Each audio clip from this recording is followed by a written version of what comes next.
Good evening, everybody, and welcome to the Board of Selectmen's meeting for Tuesday, October 27th, 2020. As is our usual custom, we're going to start with the Pledge of Allegiance. Pledge allegiance to the flag of the United States of America and to the republic for which it stands, one nation, under God, indivisible, with liberty and justice for all. I also want to mention we're being filmed by Area 58, and this meeting, should you care to watch it again, will be broadcast on community access television on Channel 15 and YouTube. I'm sorry, Coach. I just laughed at this. Our in-house audience is going to be really interested in watching this again, only because they have to. Yeah, exactly. Okay, the first thing we need to do this evening is do something, because Mr. Garrett is not going to be with us this evening, at least I don't believe so. He had some personal issues he needed to attend to. So we're going to invoke the rule of necessity for some signatures that Mr. Andrews and myself may or may not be, or may or not normally would be signing. So if I can get a motion. Move to invoke the rule of necessity. I will second that. All those in favor? Aye. That would be unanimous for the record. Thank you. Do you want to read? Do you want me to Do you want to move the agenda? Yeah. That would be good. So I'll move the agenda as presented. All those in favor? Second. All those in favor? Aye. On Selectmen's the minutes. selectmen's minutes, so I'll move regular session August 25th, September 14th, and September 17th. All right, let's start with those. I'll second them. All those in favor? Aye. Unanimous. I will move executive session for August 11th. So No, you can't vote. I don't know without looking through them if any topics were covered, so you want to just skip it until the next Yeah, meeting? yeah, that's what I was just going to say. As soon as I realized it was executive session. They're right there in your pile. They're all But- negotiation. There was no There was no, Court cases. court cases, correct? Okay, in that case. Well, if there's no court cases in any of those, then I just didn't Okay, double well, check, so I'll move them if you want a second. I'll second them. All those in favor? Aye. Aye. Aye. All unanimous. Okay, so because we invoked the Rule of necessity. Rule of necessity. we don't have a pay. This doesn't say payroll warrant, it just says withholding on the list. that, because we're gonna, those are the ones we're gonna, Oh, it's down below. Okay, sorry. Yep. All right, so I will move to affirm the approval of the following warrants and commitments. Withholding warrant number 36 for $143,518.50. Vendor warrant number 37 for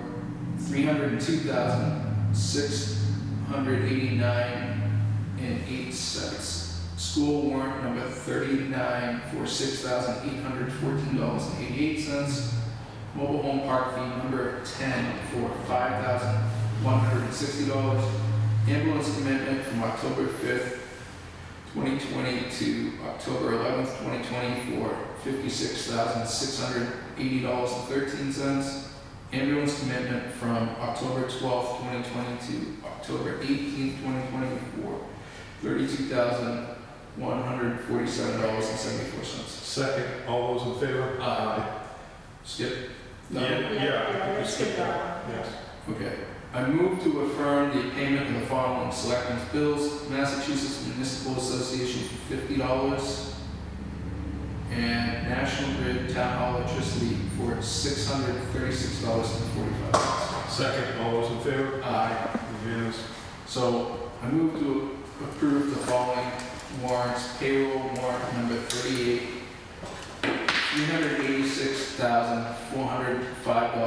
$386,405.63.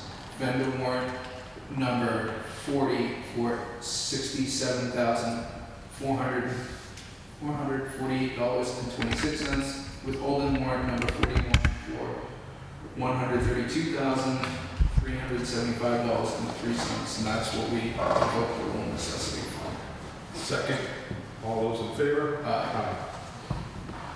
And there's one selectman. I move to approve the payment of the following selectmen bills dated October 27th. And there's one bill, and it's Massachusetts Municipal Association for $85.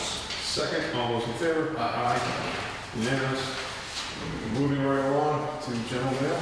There is not a great deal of, I don't think there's any information I can give out on COVID that you already had heard publicly from yesterday. I know I'm going to probably be working with Bob Valeri later this week on sending a email, whatever, to our town employees, just reminding them as much as the caseloads going up in Massachusetts and in the region, that they can't relax their guard in terms of social distancing, in terms of mask wearing and everything. We understand, obviously, there are a number of occasions when people, for instance, need to work closely together, but they need to make some good choices about when that's going to happen, or how often that's going to happen. And this is to try and reduce the chances of transmission or multiple transmissions, so that if we do have an outbreak, in general at Halifax or our municipal facilities, the number of people affected is minimal as much as possible. Nothing on the court front. Charlie, COVID. Should we have a executive session on Thursday on COVID? I don't think so. I don't think we need an executive session. We have HIPAA privacy. I just didn't know if things change in the next. Nothing, well, if it does, then we can do it. Okay. In the sense of, it's always, if we needed to, if we find something out in the next 48 hours, that we need to go into executive session for, because of that, we can. Okay. Dan, do you have anything for them for recycling things? Okay, so behind your blue, papers, we have three different scenarios. So we have, there's one pile, or one sheet, I have the pile here. It was the one that we had half the information, remember that everything, it was something was submitted for the deadline date, and we were going to give the residents 2 more weeks to get some stuff in, the rest of the paperwork. It's all straight out. Has that happened? No. No. Okay, then we're going to have to move to deny. It might have, they could have got, the bills went out for like demand fees, so they would have gotten those in the mail, so maybe that would have driven them and say, oh my gosh, I have to get up there and get X, Y, and Z to the office. But that's still I denied. had- Yeah, those were sent out last week, so, no, you know, what I mean, that could have been another reminder of some sort. Do we mail them back when we deny? I mean, a letter that says that at the board's meeting on such and such a date, your recycling has been denied due to the fact it was received after the deadline date of October 1st, or whatever the deadline date is. In this case, it was October. Yeah, it was October 1st, and made it 7 days of September, whatever. Yeah, so, was that a motion, Tom? Did you make it? If you- want me to? If you want to make it, you can, or I'll make it if you... I'll make the motion to deny because they didn't send in the correct forms. I will second that, and call for vote. All those in favor? Aye. It would be unanimous. It's unfortunate. This is always difficult to do, but if we don't establish the criteria or follow through with it, it just keeps becoming a very slippery slope. Pam, is there anything else? Okay, just 16 seconds. Then we have a packet, the ones that say submitted after the abatement deadline. There's a sheet, just a sheet for you guys. So, And there's just, it has, under the comments, you can see what the comments are and the date that they were received.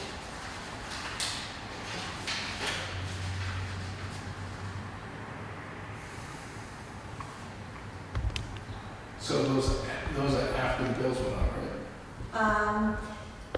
Well, I what do you mean, the demand bills?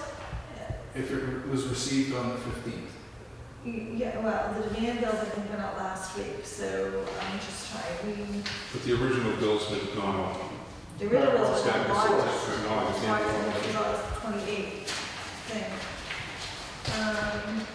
And clearly the deadline was October Yeah, I mean, 1st. I would make a motion to deny because they didn't get the paperwork in on time, and there's no reason to beat a dead horse on that. I agree. And again, this is uncomfortable, but we have to establish criteria. So I'll second that, and all those in favor? Aye. Okay, now, there's another sheet there, there's a lot of information that was sent via email to me. And I don't know what to,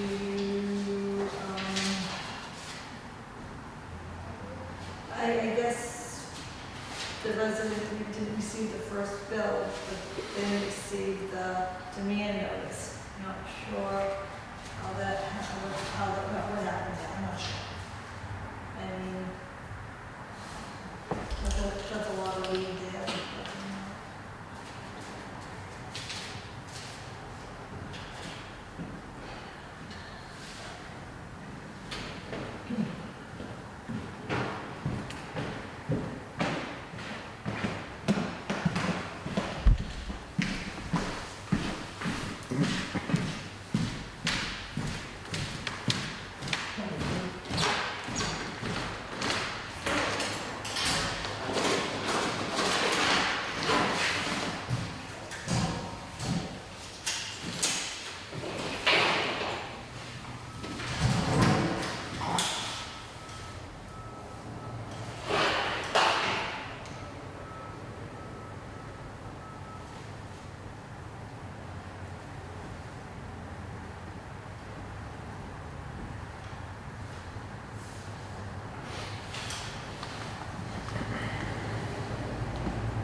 Just for informational purposes, the invoice receipt that this person is suggesting was received on 10/23, was there an envelope included with it, or any postmark or anything? No, So this would have been the no, demand. it came in the mail, she came to her mail, it came to her mailbox. I'm guessing it would have been the demand, yeah. Yeah, it was, yes, this one right here, yes, it was in the end.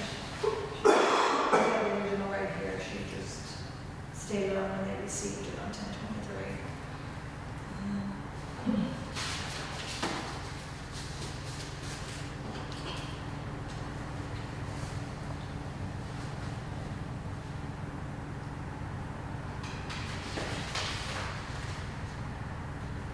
This one, this.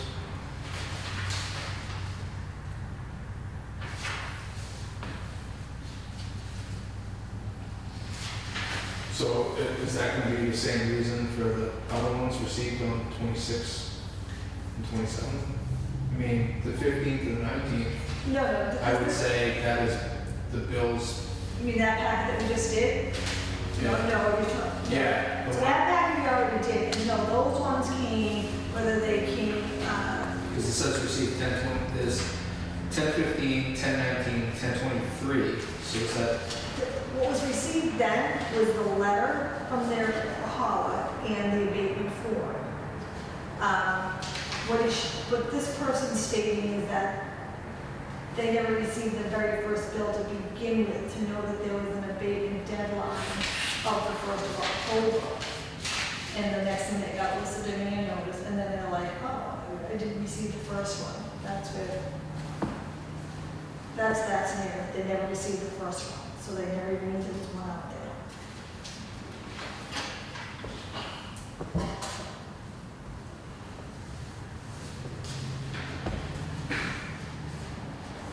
I'm reading something here that suggests that there was more than several incidents of the same No, day. I don't know. I think there was a couple things going on. I think some people were complaining, not complaining, but like they received their deny a letter, and they're like, I got it in on time, or they, they said we got it in on the Right, first, or Right, all I that. So understand, that's why I wanted to clear. that's one scenario. Another scenario is, people, yeah, I think everyone's kind of, So the other people on the list didn't claim that, the ones that.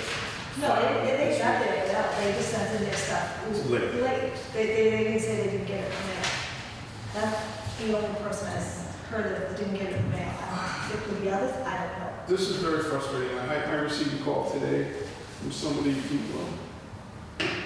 apparently never had put in for an abatement once and assumed that it was good forever. And in multiple years, and every time they got a bill, he said he would just toss it because he's just not in the town already knows. Yeah. And it's several hundreds of dollars. So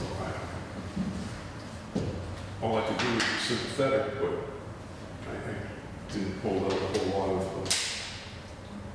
hope for his expected and hope resolutions.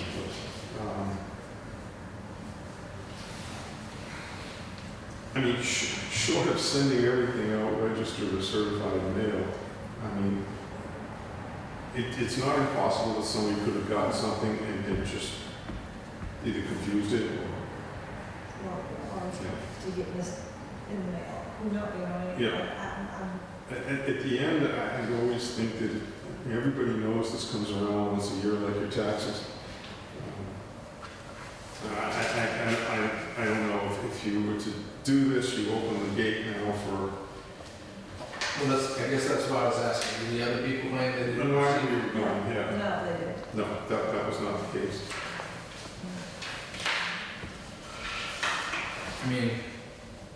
It goes back to the whole argument, if you're not providing them the service, we're charging them. I don't know. We said, the first group didn't get the letters from the haulers, so that's how you got the form, but you didn't receive the letters. Right.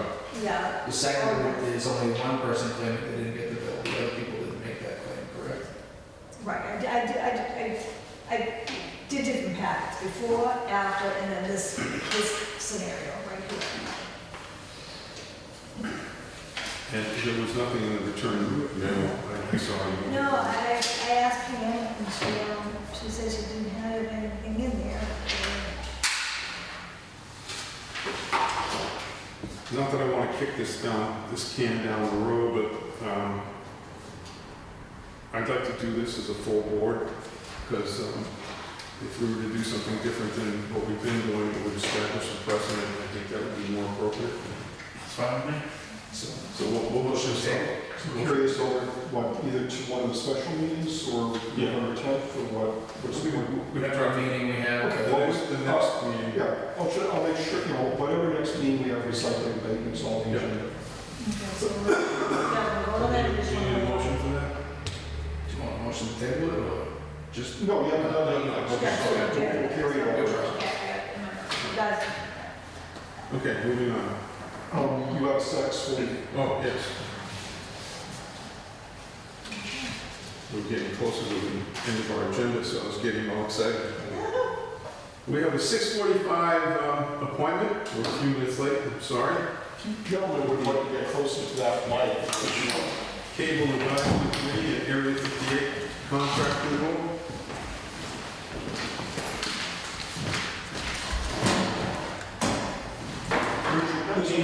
Not so much for the board, which is definitely difficult for me, but for our vast audience outside, if you just, in like 2 minutes, just go over what this is all about. Sure.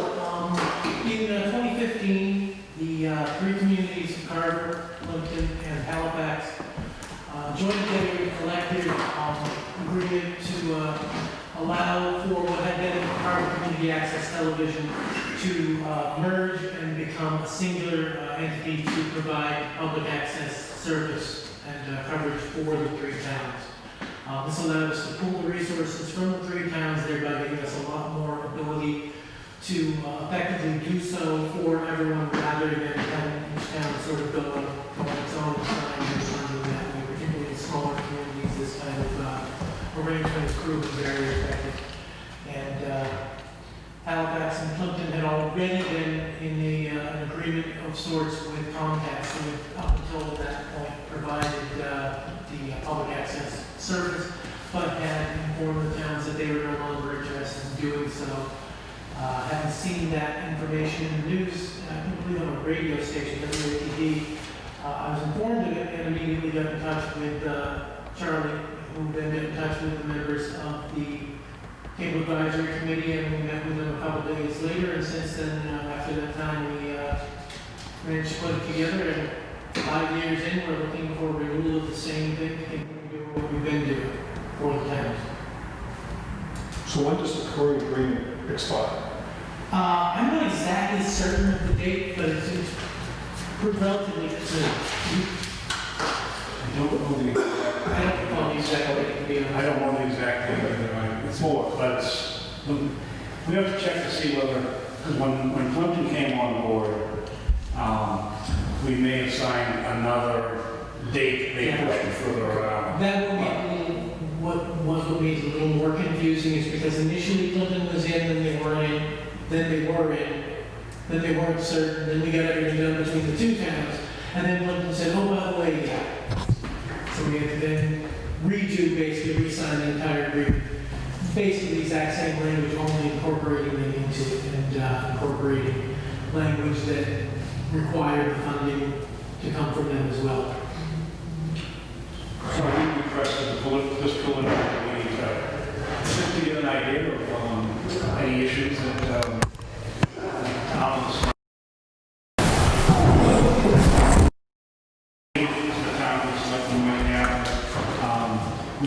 they would like us to address before we bring the contract to the 3 towns, and the other towns will be doing the same thing. My issues are the same as they've always been, that there is no clarity of what they're paying for their service. I don't have an issue with service provided. I have an issue, and I've always had an issue with the not particularly disclosure, I guess, of what people are paying. Subscribers are paying for this on their cable bill. This is not coming from the town. So it's not coming out of your taxes, but Comcast subscribers are paying for it. And it is not clearly indicated on their bills that they're paying for it. I think it's called, what, a franchise fee or a... Yes, yep. And, it doesn't say anything about, oh, by the way, you're paying a percentage of your bill is going to pay for cable services. I had less of a problem with it before it became available on YouTube, because at least at that point, it was only for subscribers. And you're paying for it, at least you get to use it should you want to use it. Then it goes on to YouTube, so now the subscribers are paying for everybody. And for most people, they may not have an issue with that. My problem has always been that I will guarantee you that 95% or 98% of the subscribers have no clue that they're paying for the service. And that's always been my problem.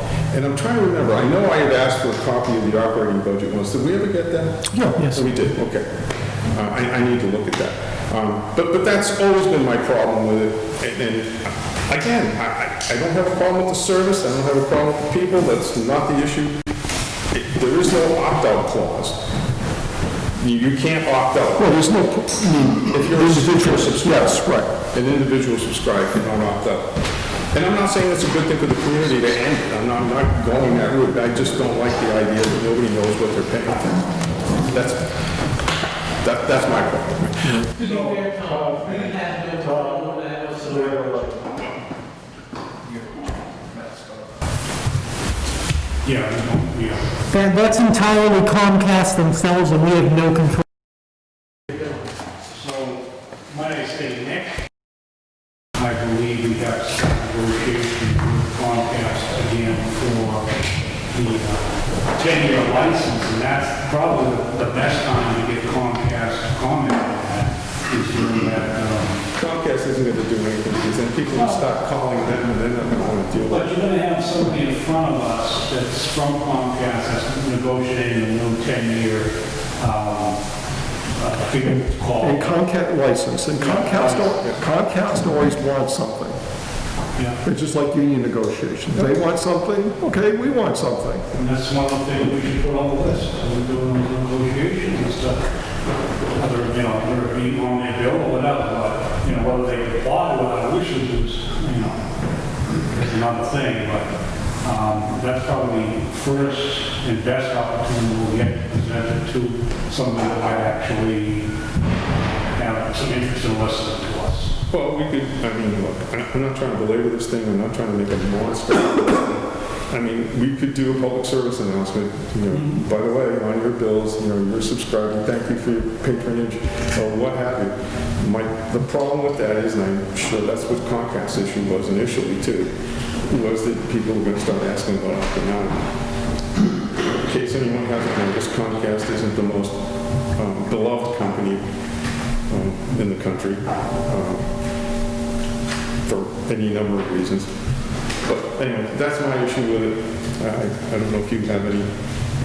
I guess the only thing I think the town should be provided with is a list of what meetings you guys cover, so that we can look at the meetings and say, well, maybe we should cover this or that or something. But other than that, that's the only feedback I have. And we were close to having somebody from Comcast come in before COVID. So. Right, yeah.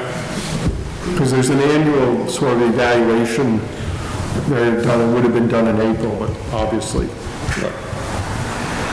But generally, we cover whatever we're asked to the best of our ability. So, if anyone has any boards they want covered, all they need to do is go through Charlie or through gentlemen, and we'll then figure out a means of getting it done. Currently, And even more so if there's a board or committee that's meeting via virtually, then all we have to do is say, well, send a recording to Area 58. They don't even obviously have to bring anybody in to cover it. were there a time when you wanted to go actually live with the meeting? From a Zoom meeting, we could host the meeting and make, say, Charlie or someone to co-host, and we could actually telecast it live on the channel at that time. We've done that frequently with Carver at this point. But you need a lot of tech to do that, so that everybody has the same ability to participate in the meeting.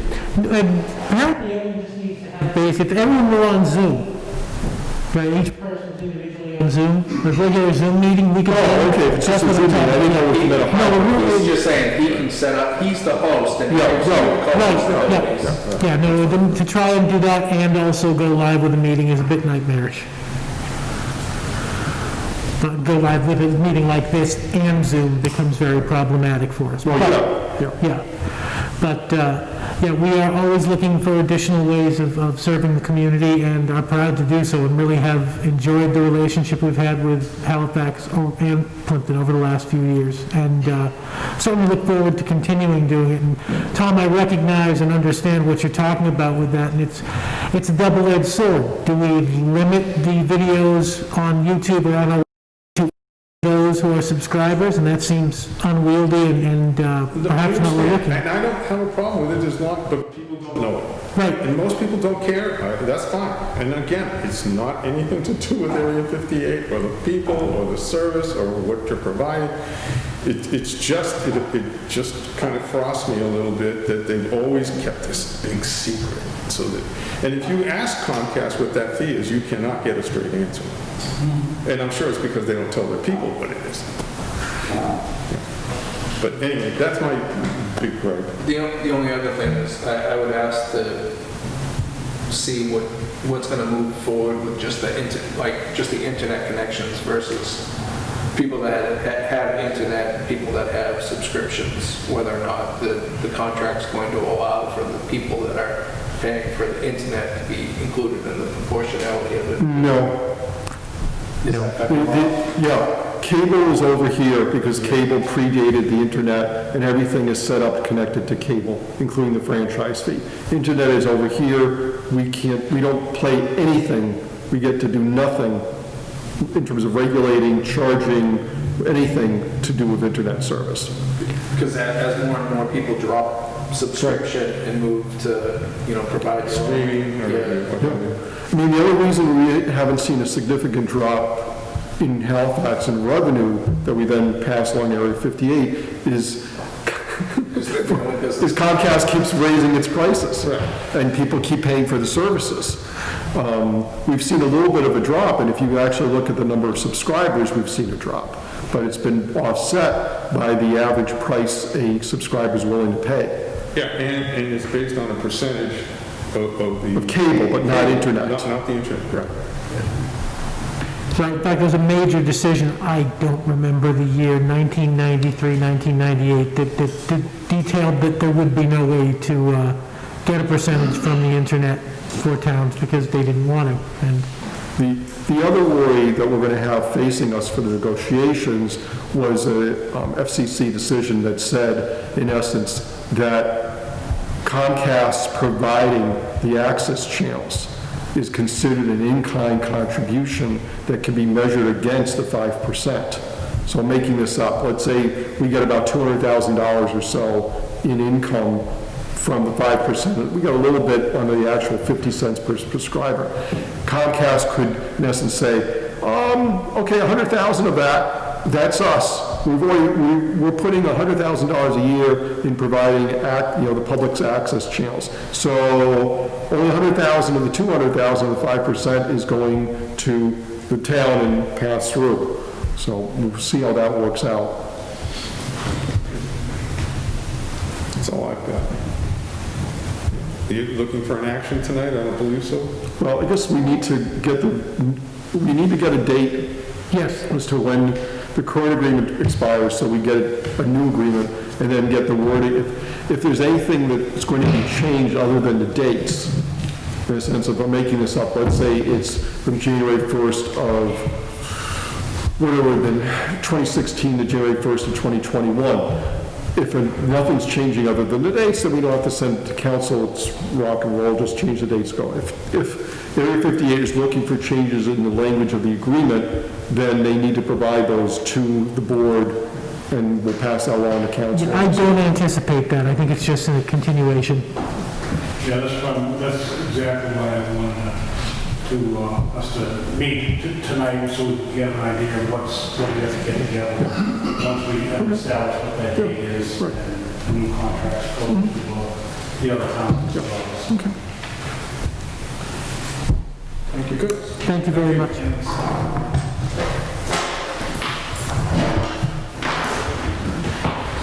Sure, we're going right into our next meeting. We have a 7 o'clock scheduled appointment from, If you gentlemen could get closer to this microphone, that would be helpful. High Hopes.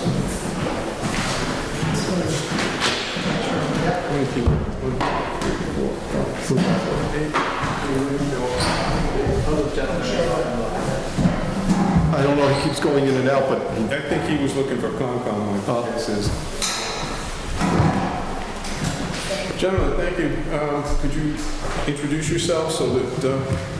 Sure. My name is Russell Bogarts. I'm the CEO of High Hopes LLC. This is Jay Lum, our CFO. And this is Jared Merritt. He's going to be our cultivator, running the cultivation operation that we're hoping to bring to your town. Have any of you been in front of us before for anything? No, No, everybody looks familiar with me for whatever reason. never been. It's a mask. I've been to Halifax 2 times, and this is one of them. The first time was to look at the properties. So we are a small company. We don't have any multi-state presence, or we're not coming from some other state. In fact, we are opening a cannabis dispensary in Hopedale.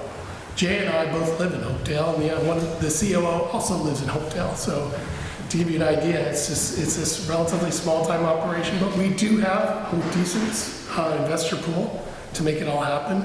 And we have big plans for the future, and we're hoping Halifax can be part of that. So at this point, we have a provisional license. We just got our special permit approved.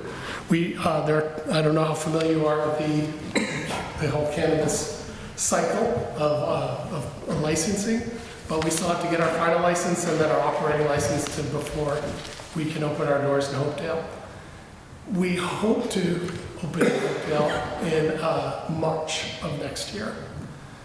So in order to maximize our profits, it's logical that once we've started to bring in some money, the fastest way to do it in the cannabis industry is to open a store that you can sell cannabis.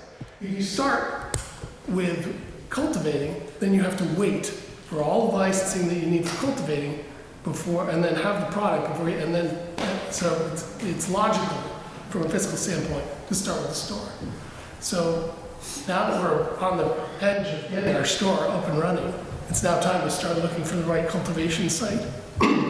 We also, when we came to this town, we also noticed there might be an excellent location for a retail store as well. So we are not saying no to that possibility, but this primarily is to see if we can get the cultivation site here in Halifax.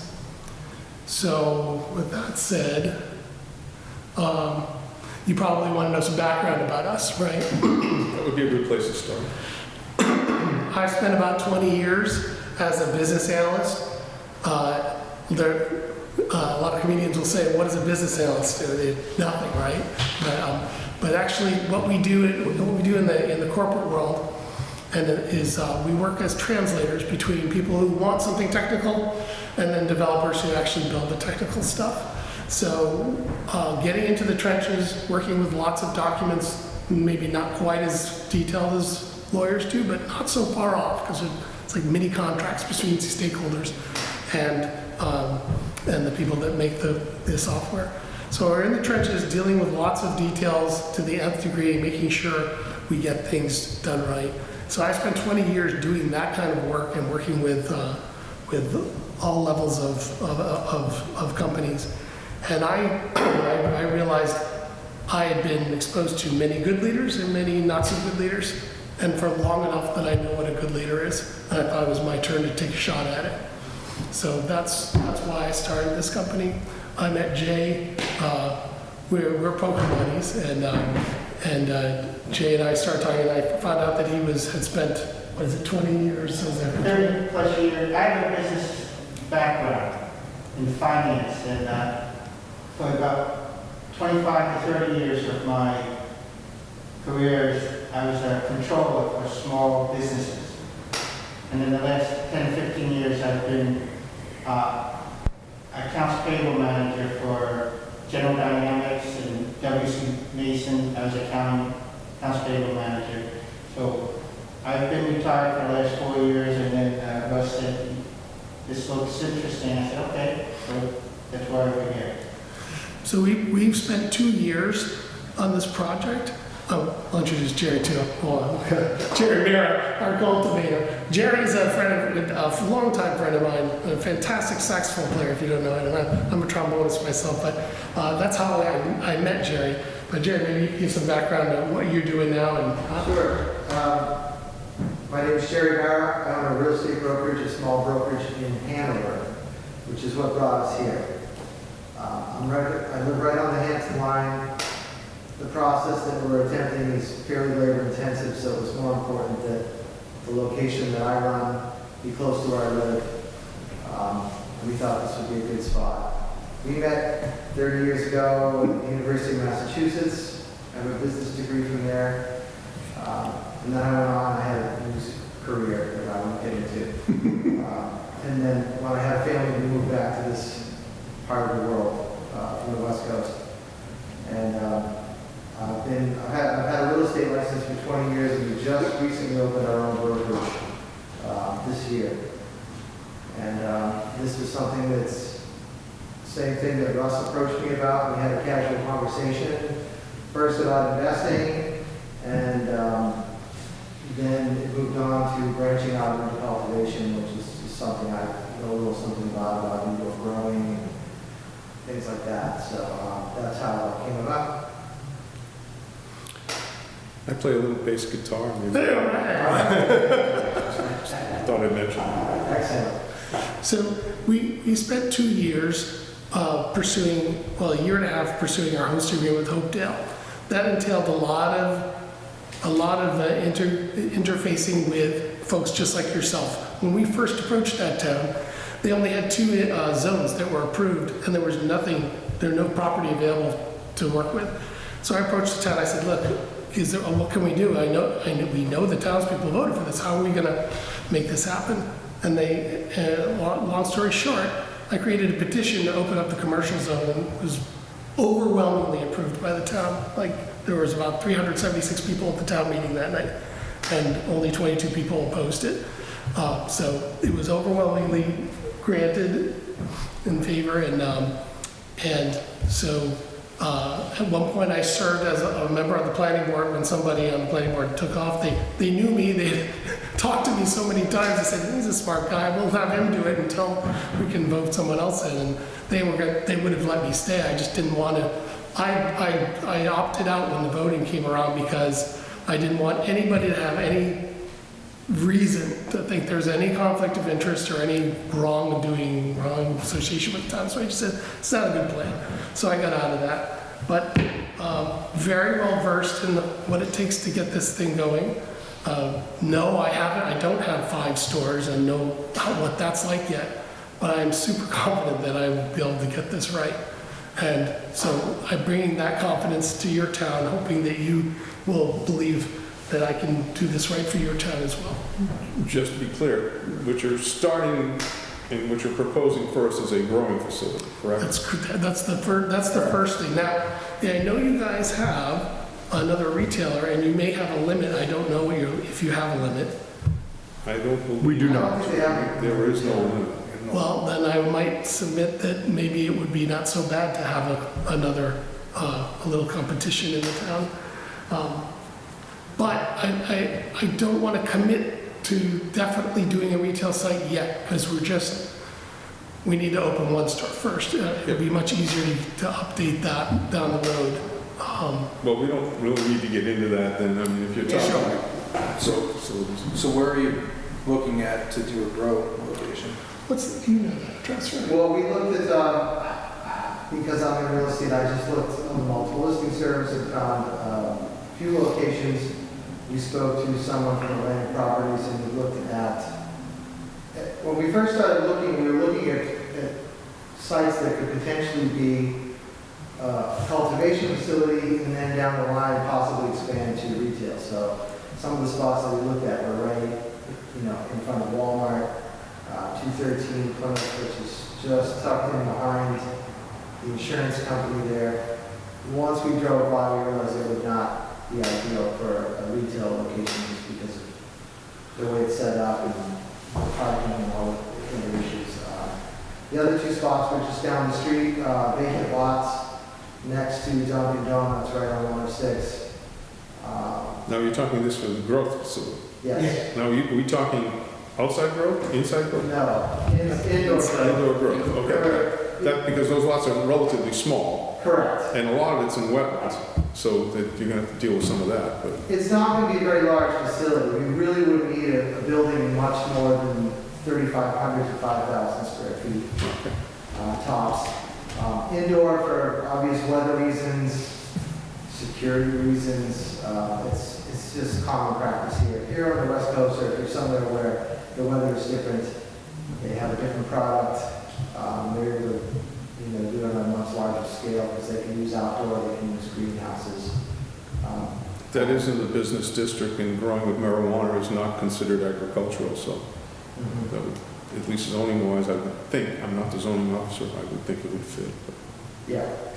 Yeah, well, when I spoke to Charlie and read up on it, it looked like, other than approval from you, there weren't any zoning restrictions beyond it had to be industrial, and then it was expanded to commercial. Right, except that you will need to get site plan and special permit. Of course. Right. So we were scratching the surface starting out, just looking there. Because it's a cultivation facility, a grow, if you will, the location is less important to us as far as, where it is. It can be far away. I think Bud's Goods is in the process right now. They're on River Street down in South Halifax. Yeah, they're So way up there.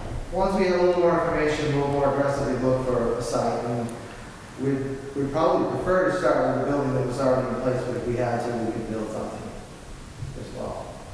I can't think of too many vacant buildings. but- Yeah, that's the, This big one, but I don't see that one working up. yeah, that's the problem we run into, because we looked in Rockland, I spoke to someone in Marshfield as well. Rockland has a much smaller area where it's permitted, and, you know, the spaces there were either non-existent or 25,000 square feet, which for us, it would just be, it'd be too much right now. The way the CCC sets it up, whatever you grow, you have to sell. If you don't sell it within 6 months, they'll reduce your license and your space, and then you're stuck with a 20,000 square foot facility and a license that only allows you maybe 2,000 or 3,000 square feet of canopy, which is, I can see why that would go hand in hand with the retail end of it, so that you could, right. you can not manipulate, that's probably not the right word. But you can adjust to what you need. Yes, sure. It's about vertical integration. If you're buying from, in many cases, competitors who have, you know, when the medical facility started, they had to have vertical integration, so they had to have a grow facility and the medical facility.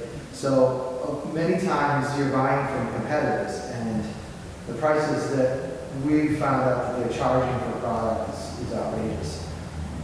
Massachusetts is the highest in the country. So. The projections are the curve's going to come back down. Correct. Yes. That's very likely. And if it goes federal, who knows how much it will come back down again. So we're basically trying to get ahead of that curve so that we're not. As a business model, it makes sense. Mhm. I mean, Until we one have of some- the issues, I wasn't on the board when the first iteration happened with River Street and indoor growing, but there were questions over having air scrubbers and not releasing, you know, smell out into the There'll be neighborhood. no smell. It's all the air is scrubbed with very high-tech carbon filters, so that you could literally have people next door and not even be aware that it's there. And the water's recycled, correct? Correct. The water is recycled. The state has very strict rules about what you're allowed to use. It basically has to be organic, so there's no pesticides, there's no toxic chemicals. That's another reason why it helps to be indoors. The way you combat any pest, because that can be something as minute as a fungus or something that comes in on your feet. As long as the environment's very clean, you don't need toxic chemicals to combat any problems that you might have. And that's basically the system is you bring fresh air in, as it goes out, it's all filtered through very strong, very expensive carbon filters so that there's, you know, zero smell at all. Discharge, is there any discharge, water? No, not that I'm aware of. I mean, it's a Board of Health issue anyway, but I'm just Correct. curious. Yeah, I mean, we would definitely follow all state and local guidelines regarding that, but our goal is to have the smallest footprint possible. In many cases, there's more upfront costs or things like that, but it pays out in the long run. So you're looking for a site that you start off small and expand, or are you? Would like to. Short-term, correct me if I'm wrong, short-term goals, let's call them medium goals, would be to get the store up and running and eventually add one, maybe two more locations. So ultimately, we'd like to be able to produce enough product to Service all your... service all three of those stores. We're not looking to build a 100,000 square foot greenhouse warehouse facility. Not yet. I mean, we can come back to you in 5 or 10 years if it works out. Well, I don't know that you have that much property over there anyway. Yeah. I'm sitting here thinking of the irony of this. In my lifetime, that was a chicken farm. And now we're going to grow marijuana. That's just- That probably produce more waste than this will. Yeah. Yeah, methane. But anyway, I'm sorry. Do you have any other questions? I mean, it's kind of preliminary. I mean, when you have something a little more concrete. So, yeah, let's just, if we could just add a couple things. The next steps, let's say we find a location that we're happy with, then is that when we would start to talk about putting, you know, a presentation together for our community outreach? That would be the appropriate time, yeah. Okay. And, let's see. I mean, that's the tough balancing act, is what comes first, because obviously in any of the towns in the area for us, one of the biggest hurdles is finding space.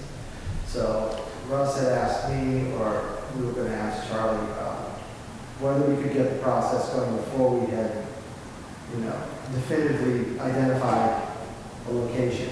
Well, I think it's, So basically, you have to have the property, and then all the abutters have to be Right, notified. exactly. right. So if you don't have the That's property, you can't notify the correct people.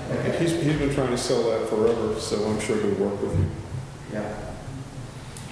Well, I think this is the best of both worlds, because it's income for the town without the traffic, and without the parking issues, and without the police. Well, it's the guaranteed 3%. Well, Well, so this is different. We This is- need to, I was just gonna talk about this, we need to be a little transparent with this. So, we're gonna get zinged on the 3% on our store in Hopedale and any other store. But, because we're growing, and Well, we're, it's a different arrangement, I understand. you know, well, yeah, there's the 3% sales tax at the retail store, but all the facilities have the 3% impact fee. The debate that's ongoing is whether, how much of that can actually be gained by the town if there's minimal financial impact on the town in the sense of providing services, whatever it is, for instance, for a growing facility. You've had, setting aside places like Fall River as an example, but, you know, people being much more straightforward about it, saying simply, fine, it's 3%. There's still a question, and it's bouncing around the legislature, it's bouncing around the commission, as to whether towns can in fact collect, whether they can use that money, or we're gonna have to refund it if the amount that we actually need to spend on a facility else is, we don't use it. You know, I'm making it up. Let's say 3% was $100,000. We only spend $10,000 on, specifically because of the facility being there. Do we have to hold the $90,000 in trust? Do we have to return it back to the owner? Also, even if everybody says, no, we're fine, everybody's agreed to the 3%, 5 years later, there might be more of an impetus by the owner to say, you know what, I don't like this deal so much. You haven't shown that you've had to spend $100,000 a year. I'm not talking about you all, I'm just talking in general.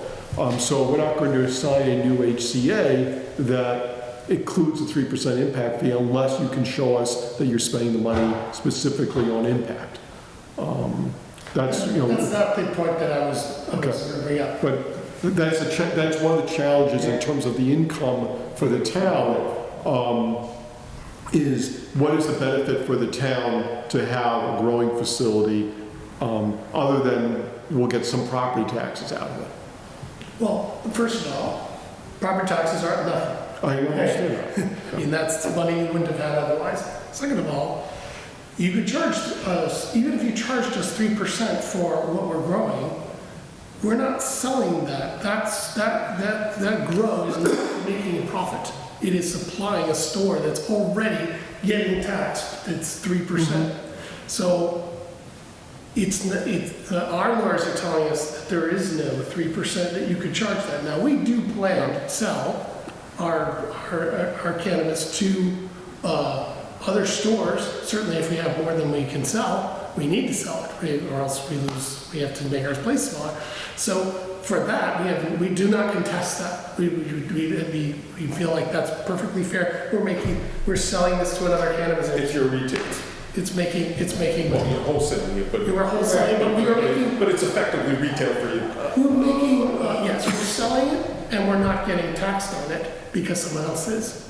But we don't feel it's right, as our lawyer and our lawyers agree, that we should get taxed twice.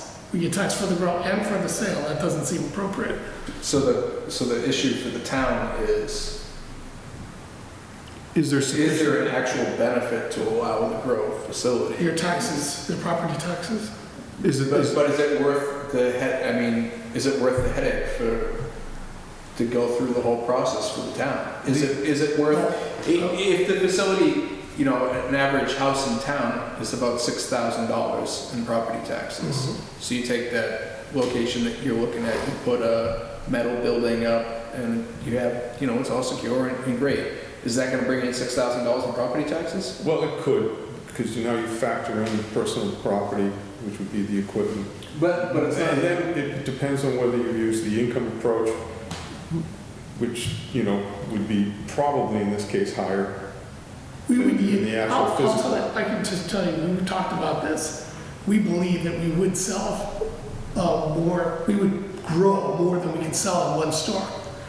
Maybe we wouldn't for 2 stores, but if one of those stores were here, then it ends all the discussion anyway, because you'd be getting a 3% on the second store if we did Well, that's here. where I was going with the guaranteed 3%. If you would have to have a a retail facility, is where I was going with that. But it depends on how you have your business set up. You could have the business set up so you have a grow facility, then you have a processing facility, and then you have a retail facility. And there could be steps on each one of those where you have separate businesses. So you have a grow facility in Halifax. There's some sort of fee associated with that. Then wherever you process it, you would have a fee associated with that. It depends on how your business model is set up. If you're an integrated model and you're looking at just a 3%, and the benefit goes to Hopedale, what's the benefit for the town of Halifax? I mean, that's what we're looking at on this side of the table. I understand the benefit Other for than you guys. property taxes. Well, you get the property taxes, and we're talking about trying to get another store here, but we can't do everything at once. So what we could do, there's lots of flavors of compromise that we can do that would make it worthwhile, but doesn't make us get zinged for twice for 3%. There's lots. No, I'm not against it. I'm just saying we're looking at it from a different perspective than you're looking at it. Because we've had other grow, the place down on River Street came in and gave us a presentation and said they're going to give us a percentage of what their grow business is. But then that falls into the category that Charlie was talking about. Right. So there's different things for us to weigh. We're not doing anything different, it's just that we're some of a good chunk of it's going to our other store. In essence, but certainly when we were talking about River Street, and there were still worries, I believe, for the abutters about the smell issues, and I understand, you're indicating it's going to be all indoor, and, next door neighbors aren't going to worry about it. Nevertheless, if I'm trying to sell this, not the 3 of you, but if I'm trying, or the board's trying to sell this to residents in Halifax, to, for instance, go to a planning board meeting where the site plan and special permit need to be approved, what's the selling point for those people who you want to go to that meeting and support this? If it's a low amount of property tax, whether it's $5,000 or $10,000, that may not be sufficient reason for people who, especially abutters, to go to a meeting and support this. The selling point, this was back obviously several years ago. The selling point back then was there was no indication that the 3% fee was going to be a problem, and these communities were going to make lots and lots of money, and we could sell that in being able to do things with that money to the town, despite the disadvantages for the abutters. If, in the end, short-term, long-term, there's a minimal financial gain for the town. And obviously, we have an O'Reilly's Auto Parts being built, and we're going to get property taxes for that. I don't know that it's going to be more or less than we got from this. Maybe there are no problems, in the sense that there are no deficiencies, there are no costs, per se, of one sort or another to the abutters, to the town, and everybody says, yeah, it's fine. We're going to get a little bit of money, same as we're getting from O'Reilly's, maybe a little more traffic, maybe not, and it's overall a benefit because there's so little cost that any money coming in, even a small amount, is good enough. When we were looking at this several years ago, we were looking at this with a couple more zeros added in. I'm not saying you're going to give us a couple more zeros added in, But that was the selling point back then. It's no longer, given the debate that's going on about the impact fee. However you want to look at it, however the legislature wants to look at it, however the Cannabis Control Commission wants to look at it, it's now less and less of a selling point for the grow facilities and the manufacturing. It's only the selling, if the only retail is the one that's actually going to long-term, every single year, as long as the market holds up, going to generate a large number for whichever community it's in. Two answers for you on your point. One answer is, we've already stated we would be giving the 3% for anything we sell above and beyond our store.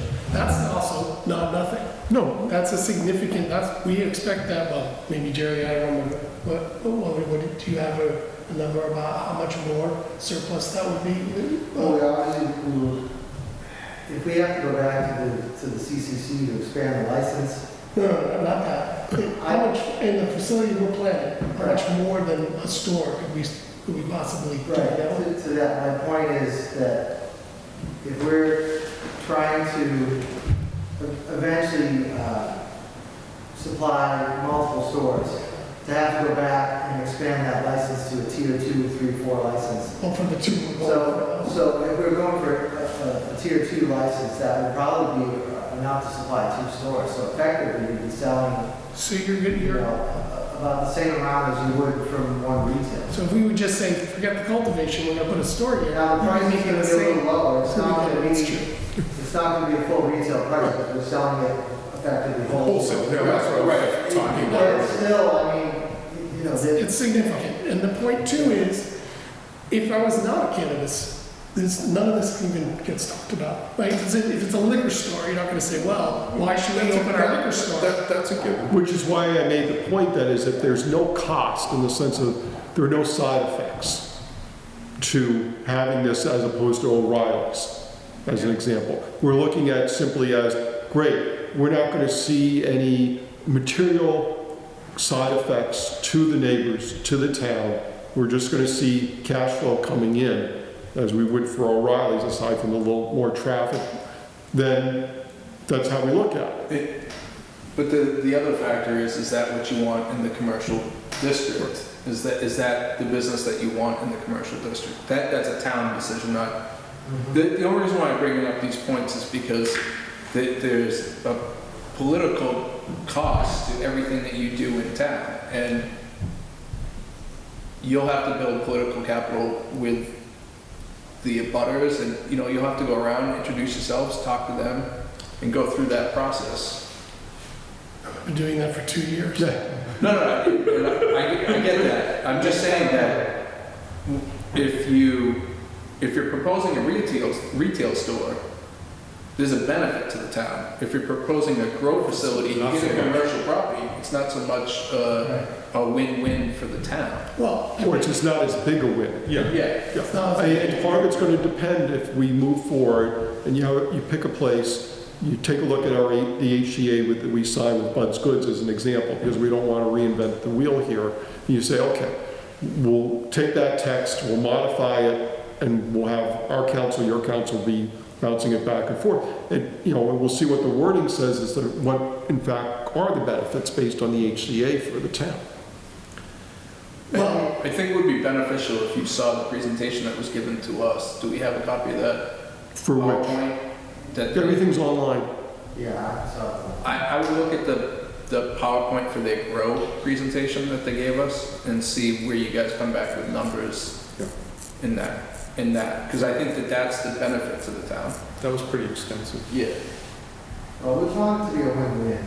I mean, it's got to benefit you as much as it benefits us. That's exactly the point. Yeah. Yeah. If you want support, and I'm not just talking about us, I'm just talking about the community in general. It's got to make sense, otherwise we've got nothing to sell to the abutters and the rest of the town. well, do you think the town would be receptive to the idea that we start cultivation with the idea that we would continue to put a retail store when we got to a place where we can? Except for the person proposing the retail store, I would think everybody else would be probably okay with it. I mean, there seems to be general support. Yeah, I mean, the vote at the town meeting, and that wasn't for limiting anything, to allow it in the commercial was what, 3-to-1, something like that? Yeah, so there's general support.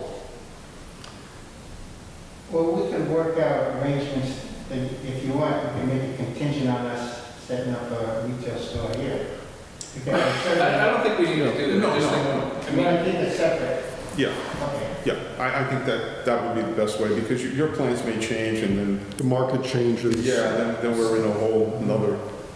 We don't want the town to have to come after us like, you promised us a retail store, where's your Right, retail store? right, exactly. We can't do it. You set up a lemonade stand. It's your retail store. I think that by virtue of the fact you're talking about an indoor facility, I think that is going to be more helpful than, say, if it was going to be outdoor growing. I don't even know if From a financial standpoint, if we could even get away with greenhouses, which is somewhat of a hybrid model between the two, where it's enclosed, but using natural light, we would, but it's just, I've done the research and I think that it would be a security issue possibly, and it's just not the best way to control the environment. Our original proposal that we received from, I can't even remember who it was now. $4, right? $5? $4, yeah. With their indoor grow facility was pretty impressive in terms of what they had to do. It involves a lot of infrastructure. It involves, if you're retrofitting an existing structure, it involves even more. If you're building a steel building from the ground up, you can, the biggest things are HVAC and electricity. Well, the electricity is going to be the big thing, yeah. Right. So, That was one of the complaints our solar developer down on River Street was expressing, that he provided the electricity for the growing next door. But, yeah. All right, well, I think when you have something, again, more definitive, I don't think you're going to, it would at least be received cordially and discussed so cordially. here's what we'll do. We'll try to nail down a location and a plan, and maybe we'll check out this presentation and see if we can get something that makes sense for you guys to look at. Should we do that all as one step with get the butter list and all that, and then do a community outreach, or do we need to meet again before that?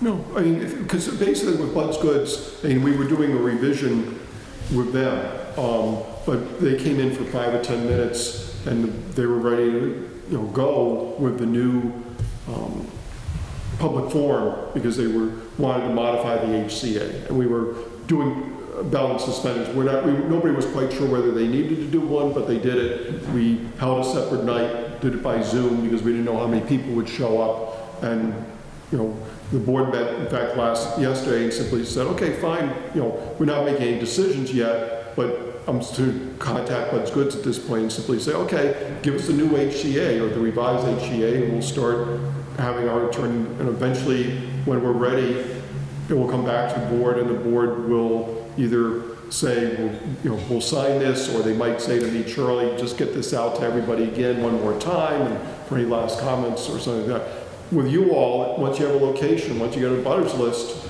we just get a date and we do a Zoom and we're off the races. I mean, it worked out well enough. Was it a week ago? It was pretty good. Yeah, something like that. Okay, so we know our homework. We'll go take care of that, and we'll be in touch then. We're good. Hey, thanks for your time. I really appreciate it. Thanks for your time. much appreciated. Have a good night. Do you have anything else you need to cover? Just a couple of, talking about Zoom, I'm not doing this yet. So you can buy levels of subscription to Zoom. We haven't been bombed here. I know other communities have been bombed. But you can move meetings up to a webinar level where specific people are running the meeting, including you all would be over here. The audience is over here and has very limited rights to participate. They can observe, and then if necessary, who's ever running the meeting can then open it up for questions with it. But it's a webinar type of deal rather than everybody in the room, so to speak. It does cost, I think it was like $400 to $450 a year. The thing is that as a subscription, if I got one today, it's only going to be, even if Plymouth Cares says yes, it's only going to be for the next 2 months. So I'm not yet doing that because in essence, the town's going to be on the hook for much. And it's minor, it's not material versus the bigger picture, but just to give you a heads up, if we do end up with problems later on, it's something that at least is available to us to move up. But I'm not doing anything with that. Okay. Proposed solid waste regs, the state is wants more food composting and also wants more stuff out of the waste stream in terms of the clothing and textiles and such, which we're doing to some extent with that payback program. Pardon? We're trying to get the Yeah. textile. I've asked Todd and Susan to take a look at that in the sense of how it might affect us, also how it might affect the school system. I'm not sure about the restaurants, whether they already are generating sufficient food waste that they're having to worry about compost, but they're lowering the minimum requirement in the sense of, I'm making this up, it's like, right now it's a ton a week and then they bring it to a half ton or something like that. So I'm asking Todd first to take a look at that and tell us how it might affect Halifax, but just to be aware. And Steve Haywood has been included in that conversation too. Pope's Tavern roof project, we're looking at the middle of November for the start date. That assumes everything, everybody's ready to go. Council on Aging's been moved over to the police station, things like that. I'll keep an eye on that. I did mention to Susan, I think to mention to Scott, that we may want to have weekly meetings, even if the council, just like we did with the school project, or some periodic meetings, just to everybody who might be affected by this, including the board, Council on Aging, the building committee, I don't know who else, Rob, just have them in the room. If there are any issues, the contractor, obviously, the architect, bring everybody in, and if there are any issues, at least. You didn't initial, you just signed the top, you didn't initial. But I probably wouldn't do that until we have a better firm date, and maybe the week before we start constructing and start having those meetings. I gave you each a list of the executive session minutes that I wanted to release. None of these have to do with legal cases. The only ones I want to release at this point are the union negotiations that I feel now are far enough away. If the board wanted to approve the ones where I said release, we can do, I'll work with Pam and we'll get them up on the website if the board wants to approve those. In some cases, for instance, we may have done 2 or 3 topics on a particular date, and I'm saying release the minutes for that particular topic, but not the other one. I'm fine with that. Any motion? Yeah, if this is a... read these dates? Pardon? No, you can say vote based on the memo that I've given you. I'll make the motion to release the executive sessions based on the handout, minus all the legal ones that I'm involved with. Second that. All those in favor? Aye. Okay. I do need to go in, and I would going to try and keep it as short as possible, because my hope is we're hitting the billing fog at about 8. To talk about contract negotiations on sergeants, patrol officers, the mixed unit. I don't think, do we have anything at the school, either Halifax Elementary or Silver Lake? I was discussing strategy with respect to collective bargaining, and an open meeting may have a detrimental effect on the bargaining position of the town. We wouldn't come back in a public session, we wouldn't make any announcements, and this is all unless Pam has anything else that she needs to board to do. Or what the board has anything else they need to bring up. So moved. Second. Roll call. Mr. Andrews? Yes. Mr. Lewis, yes. Thank you, everyone.